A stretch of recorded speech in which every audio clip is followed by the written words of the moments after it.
తెలంగాణ రాష్ట్ర ఆకాంక్షను గుర్తించి ఉద్యమానికి మాజీ ప్రధాని మన్మోహన్ సింగ్ బాసటగా నిలిచారని బీఆర్ఎస్ కార్యనిర్వాహక అధ్యక్షులు కె తారక రామారావు తెలిపారు. ఢిల్లీలోని మన్మోహన్ సింగ్ పార్థివ దేహానికి బీఆర్ఎస్ ఘనంగా నివాళులర్పించింది.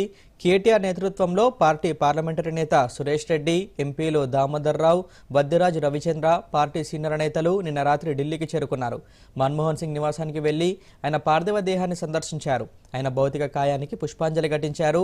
మన్మోహన్ కుటుంబ సభ్యులకు ప్రగాఢ సానుభూతి తెలిపారు. అనంతరం కేటీఆర్ మీడియాతో మాట్లాడుతూ చారిత్రక సందర్భంలో దేశ ప్రధానిగా ఉన్న మన్మోహన్ సింగ్ తెలంగాణ ఏర్పాటుకు పూర్తి సహకారం అందించారన్నారు. అలాంటి నేతకు తెలంగాణ సమాజం రుణపడి ఉంటుందని పేర్కొన్నారు.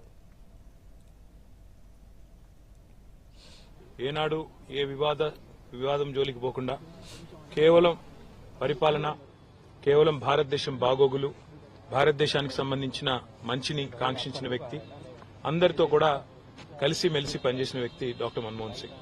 తెలంగాణ రాష్ట్ర ఏర్పాటుకు సంబంధించి ఇక్కడ 2004లో కేబినెట్లో చేరిన తర్వాత కొన్ని ఒడిదుడుకులు ఎదురైనప్పుడు కూడా మీరు ఆత్మస్థైర్యాన్ని కోల్పోవద్దు అంటూ వెన్నుతట్టి ప్రోత్సహించడమే కాకుండా మీ డిమాండ్లో న్యాయం ఉంది, మీ కోరికలో న్యాయం ఉంది, తప్పకుండా మీ ఆశయం ఫలించాలి అని కాంక్షించిన నాయకుడు డాక్టర్ మన్మోహన్ సింగ్.